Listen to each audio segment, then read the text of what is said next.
தேவேந்திர குல வேளாளர் அரசாணை பெற்ற பிறகு முதல் முறையாக புதிய தமிழன் கட்சியின் மாநில மாநாடு இது. தேவேந்திர குல வேளாளர் என்ற அரசாணை சாதாரணமாக யாரும் கொடுத்து விடவில்லை. அது நாம் ஒவ்வொருவரும் டாக்டர் ஐயா தலைமையில் போராடி வாங்கினது.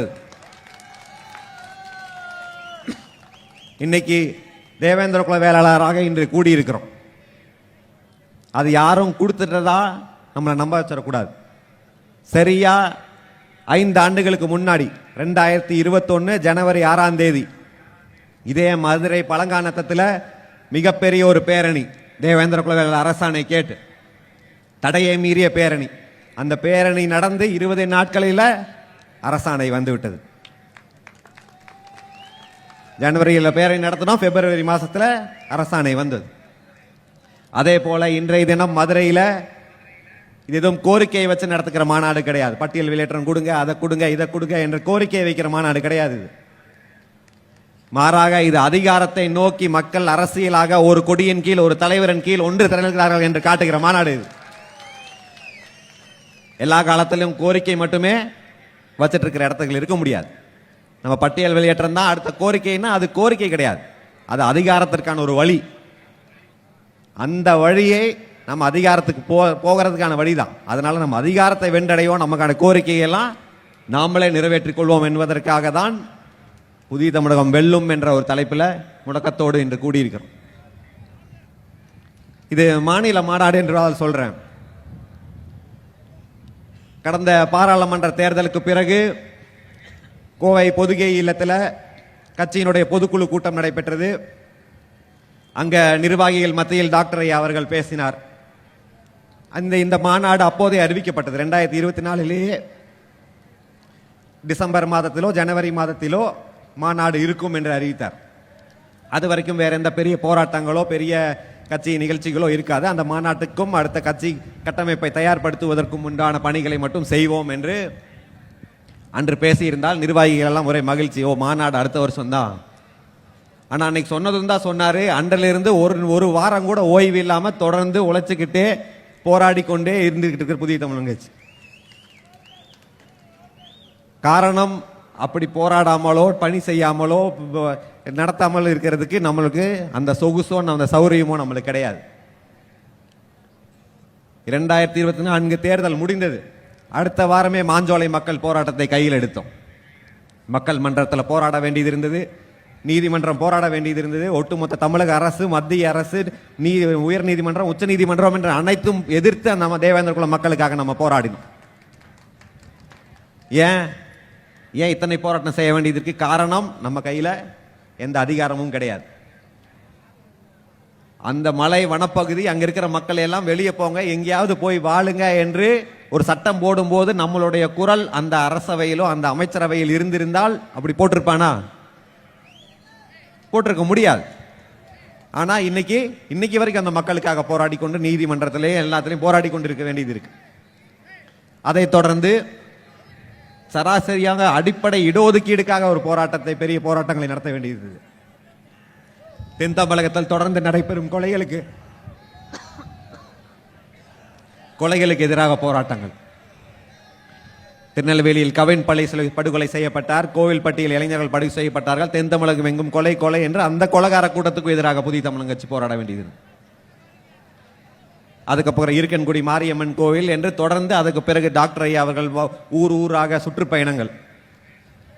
இன்று அப்படி சமரசம் இல்லாமல் ஓய்வில்லாமல் போராடி டாக்டர் ஐயா அவர்கள் உழைப்பினுடைய விளைவுதான் இங்கே திரண்டிருக்கிற கூட்டம். இது சாதாரணமா வந்து விடாது. முன்பு பேசியவர்கள் சொன்னது போல இத்தனை பெரிய கூட்டத்தை ஒரு கட்சி கூட்ட வேண்டும் என்றால் வண்டி பிடிச்சு கொடுக்கணும், சேலை வாங்கி கொடுக்கணும், உணவு கொடுக்கணும், பொட்டலம் கொடுக்கணும், பேக் வைக்கணும், பாட்டில் கொடுக்கணும். இத்தனை கொடுத்தாதான் நடக்கும். அதுவும் அந்த கூட்டம்லாம் இப்படி உணர்ச்சிகரமா இருக்காது. வந்து நிக்க மாட்டாங்க, ஏதோ வந்து உட்கார்ந்தோமா, சம்பளத்தை வாங்கினோமா, போனோமா என்றுதான் இருப்பாங்க. அதுதான் அங்க தலைவர் அவர்கள் வர்றதுக்கு முன்னாடி அங்க மேளம் அடிச்சுட்டு இருந்த போது மேளத்தை அடிக்கிறத தடுக்காதீங்க, அதை நம்ம மக்கள் உணர்ச்சியா ஒரு திருவிழாவா குடும்ப விழாவா வந்த மாநாடு இது, அதை தொடரட்டும்னு சொன்னேன். ஏன்னா கூட்டணி கட்சி பல தேர்தல் கூட்டணி வைக்கும் போது அவங்க மாநாடுக்கெல்லாம் நம்மளை அழைப்பார்கள், நான் போய் பார்த்திருக்கிறேன். இந்த மாநாடு இந்த மக்கள் எதுக்கு வந்திருக்கிறாங்கன்னு அவங்களுக்கும் தெரியாது, நம்ம என்ன அவங்க கிட்ட பேசுறதுன்னு நம்மளுக்கும் தெரியாது. ஏதோ வந்து உட்கார்ந்துருக்கிறாங்க, வந்தாங்க போனாங்கன்னு இருப்பாங்க.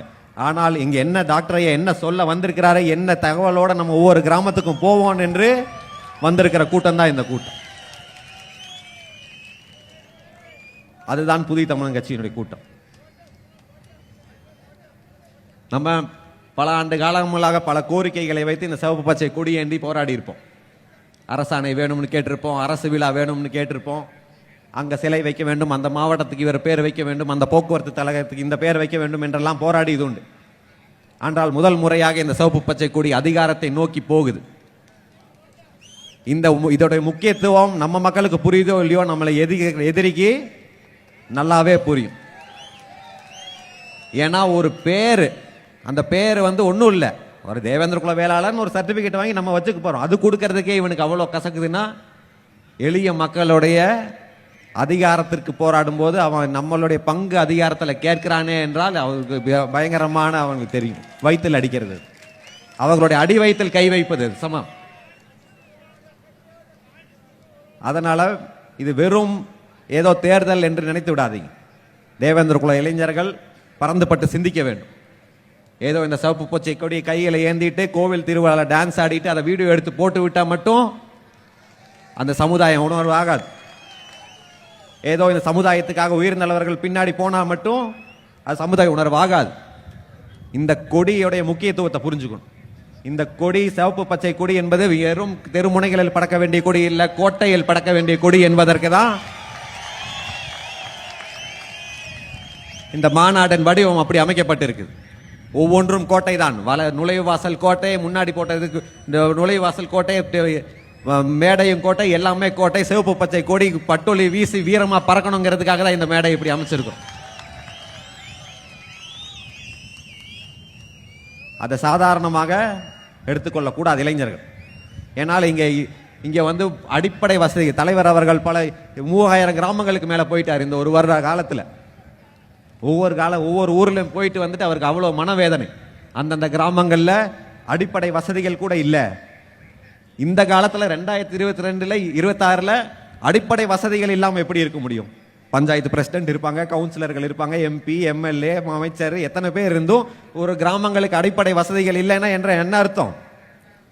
அது அந்த ஏதோ ஒட்டு மொத்தமாக அந்த பகுதிக்கு அடிப்படை வசதிகள் இல்லை என்றால் பரவாயில்ல.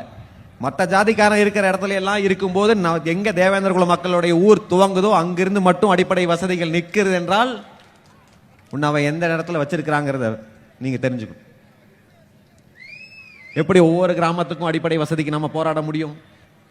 1000 கிராமங்களுக்கு போய் அடிப்படை வசதிகள் கொடு என்று போராடி கொண்டிருக்க முடியுமா? அப்படி போராடி ஒவ்வொரு கிராமம் 1000 போராட்டங்கள் நடத்த முடியுமா? அந்த மக்களுக்கு வேலை இல்லையா?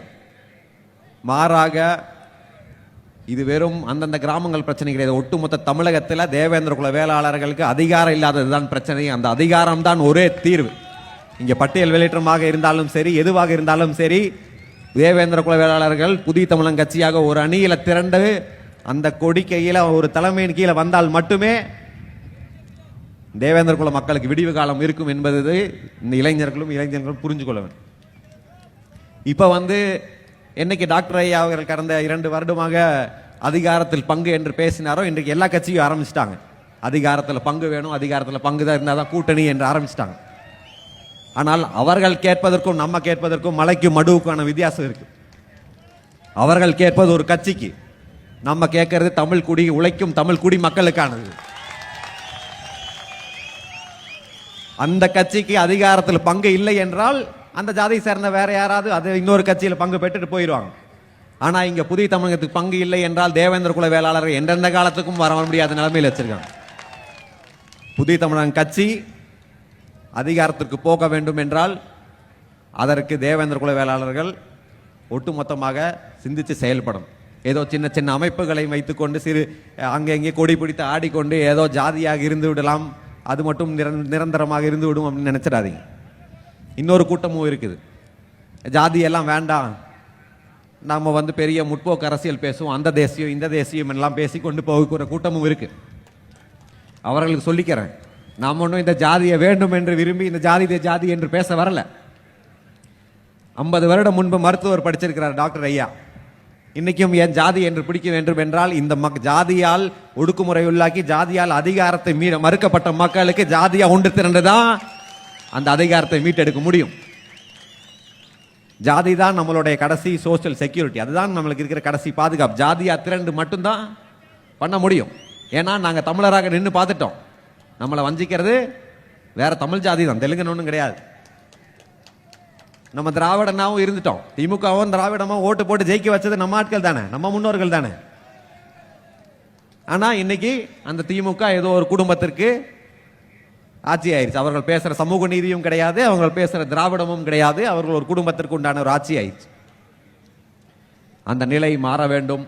புதிய தமிழகம் கட்சி, நீங்கள் எல்லாம் புதிய தமிழகம் கட்சியா உங்களே அடையாளப்படுத்திக்கணும். ஒவ்வொருத்தரும் கேட்ட என்ன சொல்லுவீங்க? புதிய தமிழகம், புதிய தமிழகம் கட்சி என்று தங்களை அடையாளப்படுத்திக்கணும். ஒவ்வொரு இடத்தையும் டாக்டர் ஐயா தான் தலைமை என்று அடையாளப்படுத்தி கொண்டால் மட்டும்தான் அந்த நிலை மாறும். அந்த நிலை மாறுவதற்கு இன்றிலிருந்து உறுதி ஏற்க வேண்டியது இருக்கு.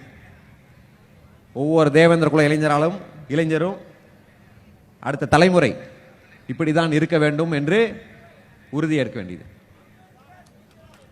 இறுதியாக நம்ம இத்தனை பேசும்போது நம்மளுடைய முன்பு பேசியதை சொன்னது போல முன்பு சங்கர் குரு அவர்கள் பேசினார்.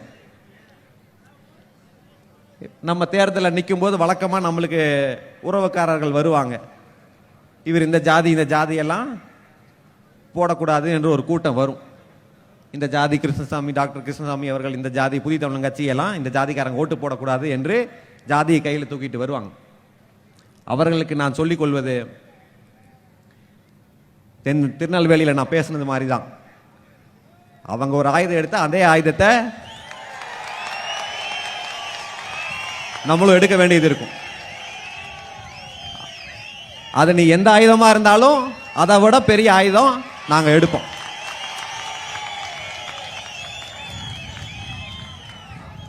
நீ ஏதோ நாங்க நிக்கிற தொகுதியில புதிய தமிழகத்தை தோக்கடிப்போம்னா 2024 ராம்நாட்டில் நடந்த மாதிரியும், நெல்லையில் நடந்த மாதிரியும், தேனியில் நடந்த மாதிரியும் உங்களுக்கு பாடம் புகட்டப்படும். இது ஒன்றும் அவர்கள் மத்தியில் வெறுப்புணர்வு உண்டாகிறதுக்காக பேசுறது கிடையாது. அவர்கள் மாற வேண்டும், திருந்த வேண்டும் என்பதற்காக பேசுவது. ஏன்னா இப்ப நாங்க சொல்லணும் புதிய தமிழ் கட்சி போய் பிரச்சாரம் பண்ணணும்னு அவசியம் கிடையாது. நம்ம மக்கள் எல்லாம் அந்த விஷயத்துல தெளிவாயிட்டீங்கல்ல. நீ எங்களுக்கு எதிராக அந்த ஆயுதத்தை கையில் எடுத்தா நீ எந்த கூட்டணியா இருந்தாலும் எந்த கட்சியாக இருந்தாலும் என்ன சாயம் பூசிட்டு வந்தாலும் உனக்கு அதே ஆயுதத்தோட பதிலடி கொடுக்கப்படும். அதனால நீங்க அதை விட்டுருங்க. மற்றபடி இது தேர்தலுக்கு நெருங்கிய காலத்தில் இருக்கிறனால எல்லாரும் பார்த்துட்டு இருப்பாங்க புதிய தமிழ் கட்சி எந்த கட்சியோட கூட்டணி வைக்கும், என்ன தேர்தல் நிலைப்பாடு என்றெல்லாம் அதெல்லாம் டாக்டர் ஐயா அவர்கள் அறிவிப்பார். நான் சொல்லிக் கொள்வது, ஆட்சியில் இருப்பவர்களுக்கு, தமிழகத்தில் யார் ஆட்சியில் இருந்தாலும் அந்த ஆட்சி நிரந்தரமாக அடுத்த 100 வருடத்துக்கு தொடரும் என்ற ஒரு மிதப்பில் இருப்பார்கள். அது எல்லா காலத்திலும் அந்த மிதப்பு அவர்களை அடித்து அடுத்த 15 வருடத்துக்கு கூப்புள் உட்கார வைக்கிற மிதப்பாக தான் இருக்கும். இந்த முறையும் அப்படி ஆய்விடும். அதை உணர்ந்து செயல்படுங்கள் என்பதுதான். இதற்கு முன்பு ஆட்சியில் இருந்தவர்கள் ஏதோ புதிய தமிழகம் கட்சி இல்லாமல் அவர்களுக்கு ஆட்சியில் பங்கு கொடுக்காமல் நீங்கள் மீண்டும் ஆட்சியை பிடித்து விடலாம் என்ற மிதப்பில் இருந்தால் நீங்கள் ஆட்சியில் இருந்தவர்களாகவே நிரந்தரமாக இருந்து விடுவீர்கள் என்பதையும் கூறிக்கொண்டு புதிய தமிழகம் கட்சி வெல்லும், புதிய தமிழகம் கட்சி வெல்லும், புதிய தமிழகம் கட்சி வெல்லும் என்று கூறிக்கொண்டு இந்த மாநாட்டை சிறப்பாக பல பேர் உழைத்திருக்கிறார்கள். அவர்களுக்கெல்லாம் டாக்டர் அவர்கள் நன்றி சொல்வார். என்னோட சார்பாகவும் அனைவருக்கும் நன்றி. வரவேற்ற அனைவருக்கும் நன்றி கூறி விடைபெறுகிறேன். நன்றி, வணக்கம்.